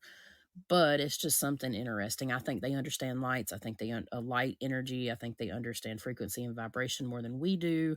They see our frequencies and waves. They see what most humans cannot see. And there is some interest of our type to them. That is pretty much my conclusion for extraterrestrials. I had an experience too driving home, and this is when I was awake and not meditating or like sleeping. But so I live near a major airport, right? And I'm driving, and a lot of planes fly overhead the one highway I drive on. But so you know how you can like split your consciousness like from real world to like astral at the same Yeah, time. So that's what happened to me, and I saw a massive circular aircraft, and I knew it wasn't ours because I was seeing it on the astral plane and not in physical. right. Mhm. Yeah, I was looking right now to see the 37th parallel, and we're both fairly close to that area. I think you might be a tiny, it's almost directly in the middle. I'll put it to you that way. So, and where all this action happens, but I couldn't get it pulled up fast enough. It is okay. We'll just say it's about in the middle because it is. It's just interesting to think about and discuss. And I always say, keep your eyes to the sky, because you will see some crazy stuff. Stuff that Mhm. you may be able to explain, and stuff that you may not be able to explain. Yeah, and I've even seen aircrafts on the astral realm, and I'm like, the fuck? I've actually okay, one of my first major like lucid astral experiences, I somehow on the astral realm ended on a ship in space. And there were these people there that looked like you and me. They were men, but there was just something a little different. So they weren't 100% human, I don't think. And I remember the one guy with I don't know if he was Australian or if he had some kind of English accent. He's like, "Where the hell did you come from?" And I was like, "I don't even know, man." You know what's interesting about what you said? It's something I did leave out, which a lot of people might be screaming, that especially if you're an enthusiast or believer, like a full fledged believer and study this stuff, is the whole Palladian thing. Mhm. So the 7 different Palladian planets, and there was a war, and this is a whole conspiracy thing, is what's basically said. But they say that, part of European hair DNA would be part of Palladian, Mhm. and they Palladians look like humans. So you said British or And he had English. blonde hair, so Yeah, they talk about that, because I'm pretty sure you know what I'm talking about, yeah. Clayton. So that would just be interesting to fathom. He was wearing a space like suit too. Um, they say that they're indestructible suits. I've read that too. I did a lot of research to, because I could talk about them, but I wanted to make sure that I, Hmm. did it an introductorial justice. Yeah, yeah. He's like, "How the hell did you get here?" And I was like, "I don't fucking know, man. I don't even Sounds like know." me. How the hell did you get here? Yeah. Get off my lawn. Get off my aircraft, damn it. Yeah. Oh, God. Well, Mhm. we are doing part 2 to this episode because it would be like 3 or 4 hours long, and this isn't like a special feature like our Christmas episode. So that pretty much wraps up everything for our first part, which it'll technically be part 2, episode 10, and then we'll have part 3 of Dark Spirits, the Abominable. Da-ba-ba-da-ba-da-ba-da-ba. Yep. And we kind of broke it down into things like that are said to be pretty evil by some. And then the next set of things that we'll be discussing are things like elementals and human created spirits. And we're going to talk a little bit about shapeshifters and parasites and bugs and all the things that kind of remind you of features of what you would see on Earth. Mhm. And then at the very end, it's technically 2 parts because it's such a large episode, but we're going to talk about our conclusion at the end as well, overall, for the dark spirits, because we are talking about dualism here, and we do realize that not everybody agrees with the things that we have shared here. That is very a big part of dualism, though. It's the societal standards of having an opposition, something that is opposite to another. And it's a very big part of being human. We also are hoping to take a neutralistic approach. Well, guys, we have decided to break up our dark, malevolent entity, energy, spirit, being episode into 2 parts. But it's not, you're not going to have to wait 2 weeks to be able to listen to it. So we're going to, for the next month, because our benevolent episode, since we are doing a duality type thing here, will probably be 2 parts too. So you will have a whole month of the Lights at Midnight podcast to be able to listen to. That is ultimately our goal, but at least we're achieving it now. So it's going to be pretty cool. We're just going to go ahead and we're going to split it up. So next week, we will be talking about, we'll start off with elementals and kind of talk about things that more resemble earthly like creatures. So this episode definitely was more about things that may not actually be here as much as they are physical. So they'll be more spiritual than physical. These things sometimes may be more physical than spiritual, but they're still both. If you get my gist. Drift. Gist, drift, yeah, whichever. Yeah, yeah. That's a I think that's a dialect thing. Mm, Yeah, because we say gist here. gotcha. Yeah, Up we in say New potatoes. Up in New York, we kind of just say what comes to our mind, you know? And the words of Taylor Swift. Ooh, look what you made me do. Look what you made me do. Look what you just made me do. Look what you just made me do. I totally look. This is where people unsubscribe again. I don't listen to Taylor Swift, so I'm just gonna go with it. I'm just gonna I go don't with it. trust nobody, and nobody trusts me. I'll be the actress starring in your bad dreams. Well, that is our outro for this episode. um, but yeah, we hope you enjoyed the first half. If you have any questions, concerns, comments, or would like to be featured on our podcast and your origin stories, please contact us at lightsatmidnightpodcast@gmail.com. Mm-hmm.